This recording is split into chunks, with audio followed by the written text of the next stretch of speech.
Hi everyone, welcome back to another session. I am really excited to share with you the expertise of my friend Philip, who is the let's see, CEO of a company called Custify. Amazing company, everyone check it out. Philip is going to talk about specifically offboarding, a very interesting topic, and this is going to be the only one for this summit who's going to be talking about offboarding. Philip, the floor is yours. Thank you so much, Natalia. Hope everyone had so far a great event, and I'm excited to share my screen and dive right into it. I brought a lot of content with me, so let's get started right away. Let me just go here, share the screen, and let me know if you can see it. Yes. Yes, perfect. Good. Again, thanks for the introduction. My name is Philip. I'm the founder and CEO of Custify, a customer success platform for SaaS businesses. Today, I want to talk about offboarding tactics, offboarding in general. What does it mean? Why is it important? Quick overview about what I have brought along. First of all, I want to talk a little bit, why is this actually important? Why could that matter to you? Then, how can you possibly implement this? How can you implement an offboarding and exit interview strategy into your product? What are the best practices that come along with that? And I have a case study that I can share with you with an actual customer of ours that we did, and we followed along with them for about 2 months. I have some hard facts and figures there that I will share with you. And then let's jump to the conclusions. Of course, in the end, hopefully there will be time for a Q&A session. Good. Why is this entire thing a topic, and why is this important for you? Well, churn is never a good thing, right? So nobody likes churn. Nobody else knows that better than us, because that's typically the most pain our customers have before they come to us. Churn is one of the main topics. They have churn and they want to do something about it. So churn is painful. Nobody likes churn. However, there is a value in churn. There is something that you can learn from it, because when you understand why your customers are actually leaving you, you can actually take action. If you don't know, there's no action that you can take. So there's a huge value in it, and there's um, a few things that are important to understand from a psychology point of view. So why does this matter? Well, there's this thing called the peak end rule, and what this basically says that most people, they judge an experience based on a peak, so an extreme experience, and by the feeling at the end. So those two stand out the most when it's about judging an experience. And you can create a good offboarding process, and you can potentially rewrite or erase negative feelings that your customers might have had before they were actually canceling your subscription. Um, so this is one important thing here. So you can leave with a good impression, even if you split ways. And the status quo, we did some research. The status quo is, unfortunately, that most of the SaaS businesses either have no offboarding in place at all. It's kind of, okay, sorry that you have to go here, you can cancel, okay, bye bye. Or they have a few open-ended questions or radio buttons before they let you unsubscribe, and then typically they compile those in a graph, or they show this once a month to the team. Now, why is that not so great, or how can you implement something different than that?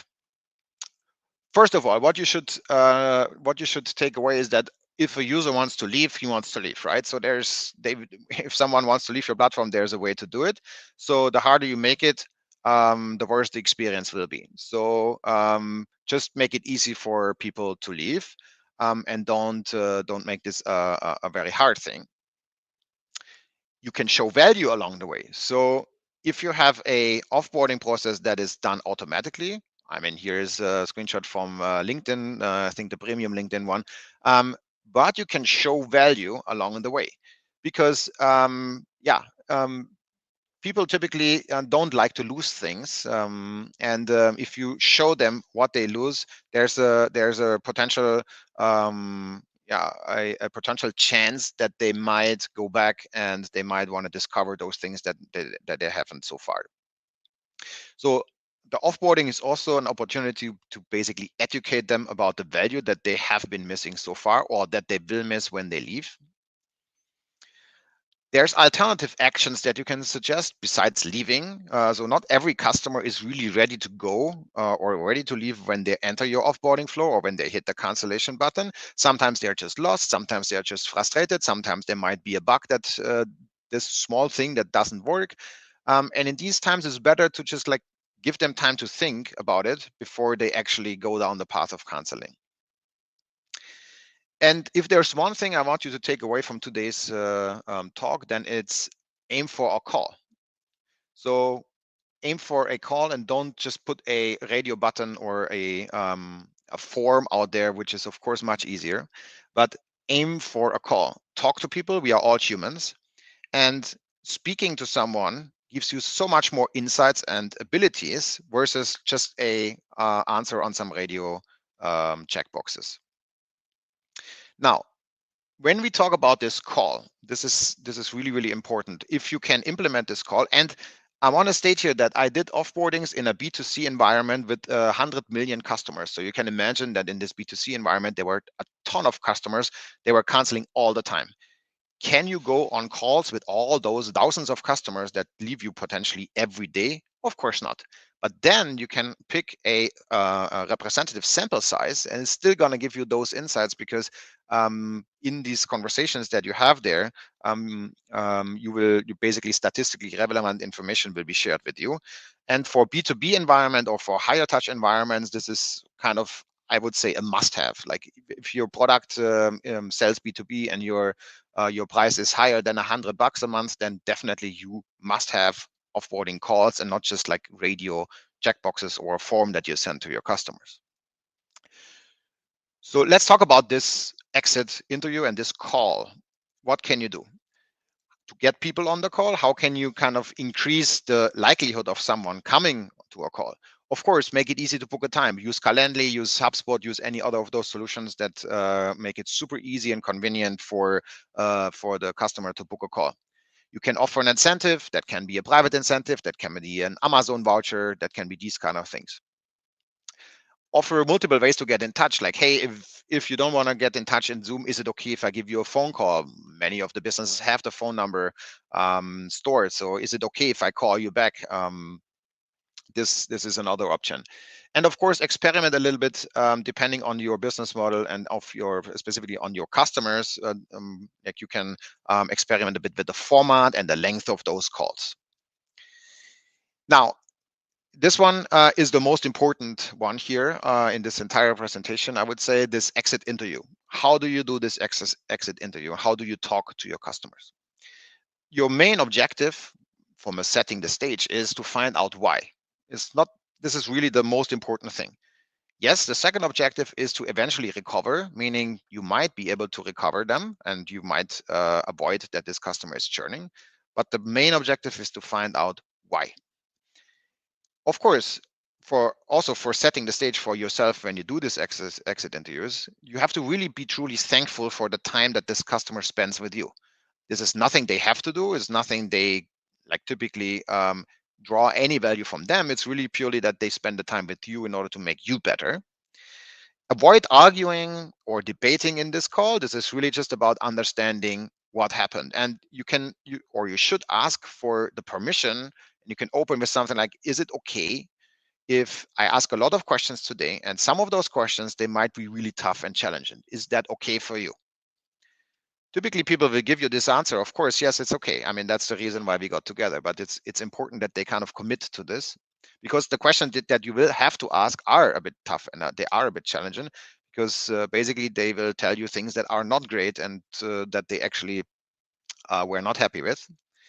And then as the second objective is like, you can ask something like, okay, if we would solve all the issues or part of the issues today, would you consider staying a customer with us?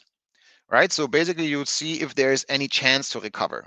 And you will see later in the case study, there are, in most cases, there are no chances to recover. For example, if someone went out of business, there's not much you can do. If someone went out of business and that's the reason why they go, well, then you can still draw a lot of value out of this call, because yeah, they still were users of your product, and you can see, okay, what did you like the most? What did you like the least? What was your experience with the customer support or customer success, etc. So even if someone leaves because the business is going down, you can get value out of it. So the next one, or the most important thing, and this is, you will probably see that mostly in sales workshops, or sales trainers will tell you that, but for customer success, it's just as important. You need to really understand the reason, and to get to the real reason why this customer is leaving, you have to ask many direct questions, like many specific and direct questions. And you need to ask for real practical examples. Like if someone says, yeah, your support wasn't great. Okay, can you tell me a little bit more? When was the support not great? Do you remember who you talked to? What was exactly the issue? Or yeah, this feature doesn't work. I couldn't do this and that. Okay, can you explain me exactly what you did? What didn't work? So you drill down to the real reason of this customer leaving you. So this is really, really important. And with this information, or armed with this information, I will show you in a second what you can do with this. Lastly, um, when you had this interview, first of all, what you will see is, when you do probably like 20, 30 of those conversations, you will be able to detect patterns. That's the typical thing that we see when our customers implement this. You detect patterns. There's customers that leave because the service wasn't good, and they leave because a certain feature wasn't working, or the feature was missing. Or there were customers that was actually, they shouldn't have been customers in the first place. That's important when you share your findings with all the other team members. And typically, that's why this is so important. All the teams in your company are kind of interested in this data. It can very well be that marketing is interesting because their marketing material was like attracting the wrong customer. So this customer should never have been a customer and was just a non-match. That also applies if you have a sales team. So the sales team should have never closed this deal because it was from the beginning not a match. You will find that out in the exit interview. It could be that your product has issues that is important for development and for product management and for the product team, that if there are product issues. It could be that there are support or customer success problems, like the support was too slow to respond, never solved the issue, was not competent enough, etc. So almost all the departments of your company will benefit from this information, because there are typically various reasons why people churn. Lastly, of course, you can also stay engaged with the churn customers, and you might win them back down the road. This happens for our customers. I have multiple examples where this happened, where they were able to basically recover them. They say, okay, for now I cannot use this anymore, but if this and that is fixed, I'm surely coming back. And then you make this note, and once this feature is fixed, or once this problem is fixed, you reach out to the customer or to the former customer, and have the chance to win him back. So sharing this information is just as much as important as gathering the information. All right, let's dive into something a bit more concrete to the end of this presentation. And I brought along a case study that we did with a customer of ours called Referizer. Now, by leveraging the power of the data that were provided to them through Custify, they could basically see which of the feature the client was using, what was most interesting for them, how did those features help their businesses to grow, because that is kind of what they do. That's kind of what this product does. So how much value have they delivered to this particular customer, and when? And this information is very, very important to have a qualified exit interview. So you know already how the customer was using your product. You know already which of the things were working well, or were working not so well. So the team, when they did these exit interviews, they basically were armed with a lot of information before this interview. Now, as a result, when they did this interview, and they still do it, and this is really just about 2 months of data that we have gathered here, It turned out that some of the clients were leaving because they had monetary issues. This was also kind of still in the times of COVID, so there was kind of impact on the business. Another one, or another good portion of it, they didn't get the results, and those are very, very interesting for you, because not getting the results, there you need to dig deeper and understand why. Did they not understand the product? Was the product not a good fit for them? Were they not educated enough? So these 5%, those are really, really valuable for the product team. Same for the other ones that were just like saying, look, I missed this feature here. I need this. I need to do this and that. Otherwise, this is really not helpful for me. And of course, it turned out that also a good portion of them were switching to a competitor. Now, again, this is extremely valuable feedback for your product team and for your roadmap, for your prioritization of features and functionalities in the product. And yeah, the closing of the business, that's something that I mentioned before. That's of course not something that you can influence. So this is something out of your influence. And yes, I have also good news, or I have also let's say some figures on the recovery, and it turned out that they could recover 1 out of 4, so 25% of those clients that were really hitting the cancel button, they wanted to cancel, they could recover. It's a huge number. So despite there were many clients where they were leaving and this was completely out of control for them, such as they went out of business, still 25% of these cancellation requests could be reversed. And as a side effect, or as a great side effects, they had many new product ideas and improvements that they found in these interviews. If you want to put this in money, these savings add up to like around 50K in just like 2 months. So if you project that to the year, you can see the magnitude of this exit interviews. And this is specifically useful for you, I guess, when it comes to the question, yeah, should we do this? It's time intensive. Someone needs to do those calls. It has to be someone that really knows the product well. So you cannot just like outsource this to someone like outside of your company. This is also important. It has to be someone that knows your product and your processes well enough to have this exit interviews. Otherwise, you will not be able to ask the right questions and to dig really deep, because then you just get let's say, the first impression. But yeah, the questions that your bosses might have is like, is that really worth it?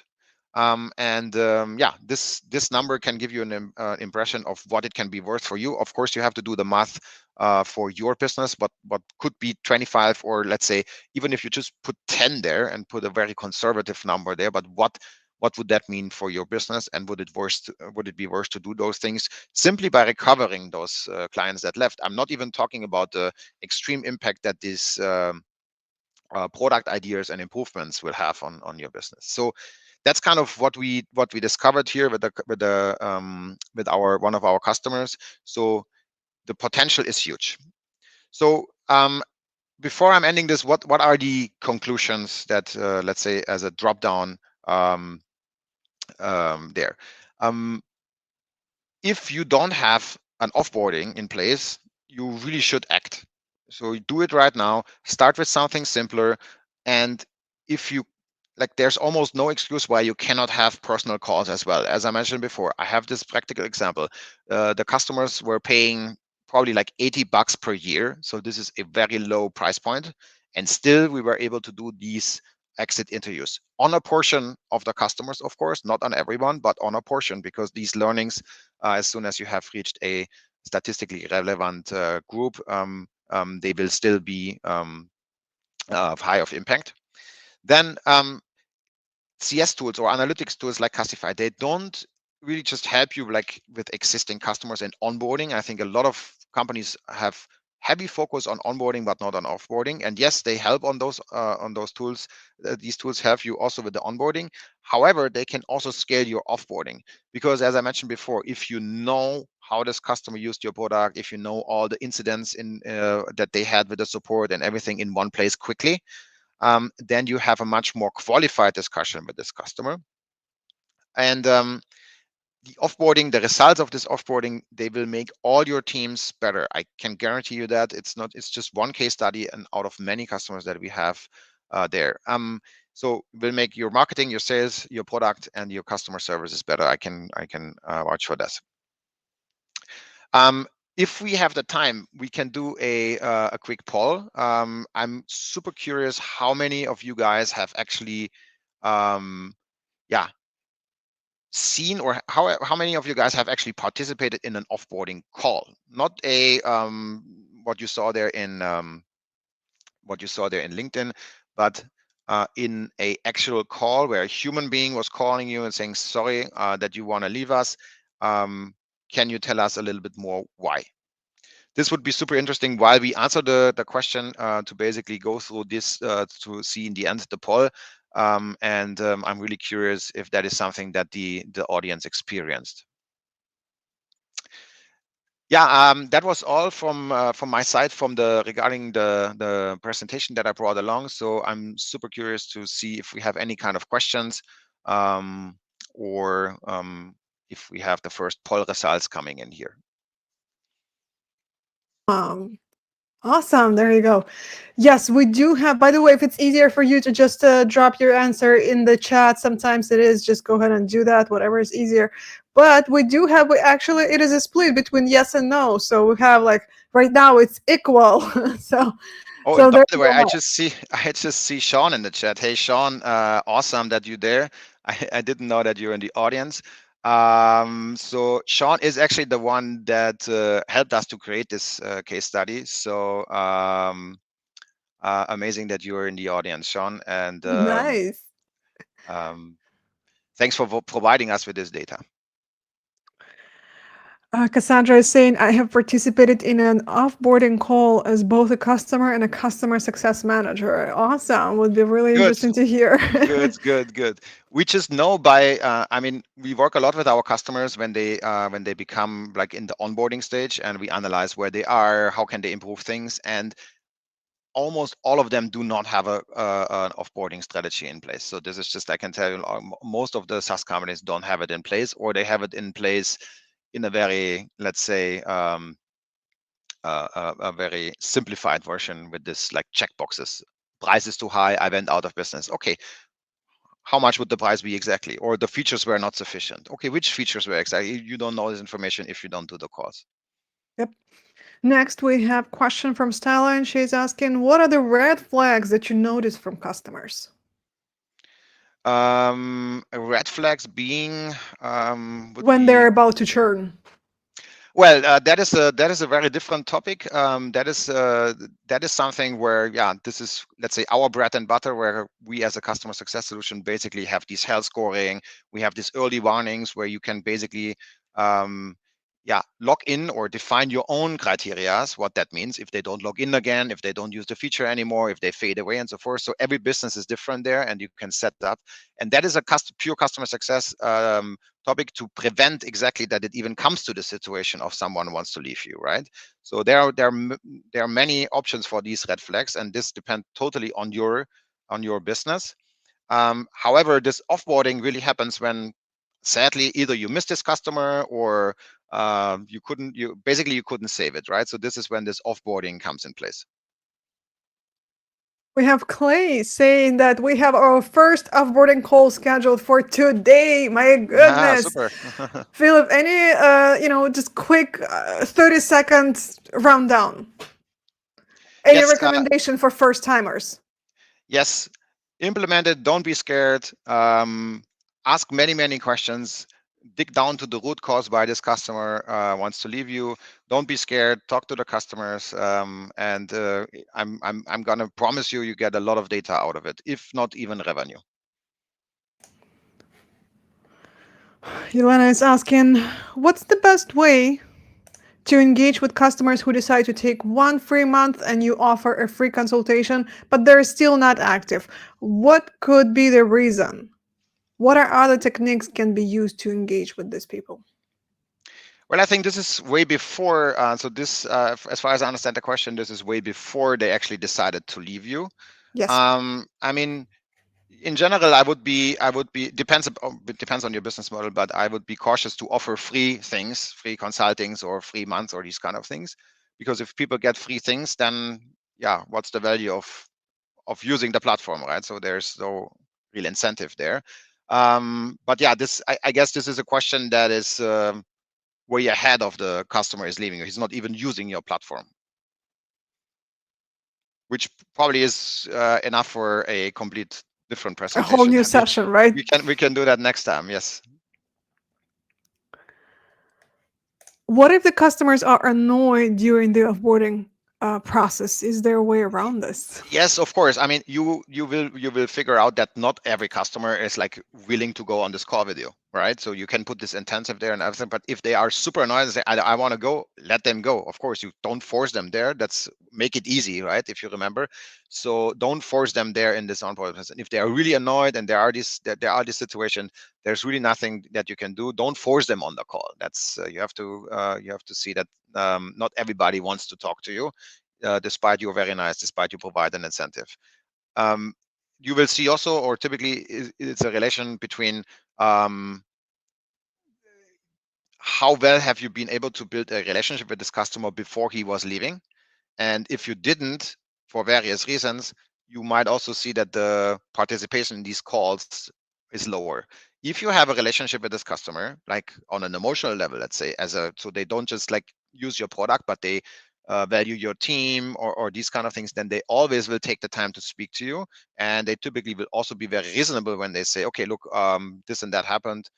We just got acquired and they have a different tool, or yeah, these things. So I guess that's also a good signal. If you have a very low participation rate or customer don't want to talk to you, that's also kind of a signal that you were not able to build a relationship beforehand with this customer.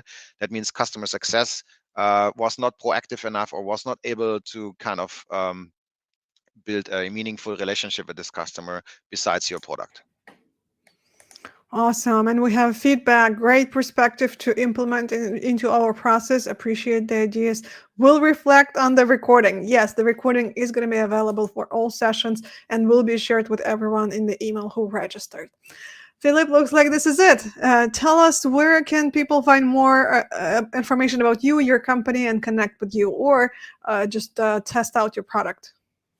Custify.com is our website, or feel free to reach out to me on LinkedIn. I'm there. Probably easy to find. Either way of those works. If you want to have a look at the platform, just go on Custify.com. Philipp, thank you so much. It was my pleasure. Thank you, guys. I wish you all a great rest of the day and informative rest of the conversations. And please do the offboardings. Sounds good, everyone. I'll see you in the next session in about a minute.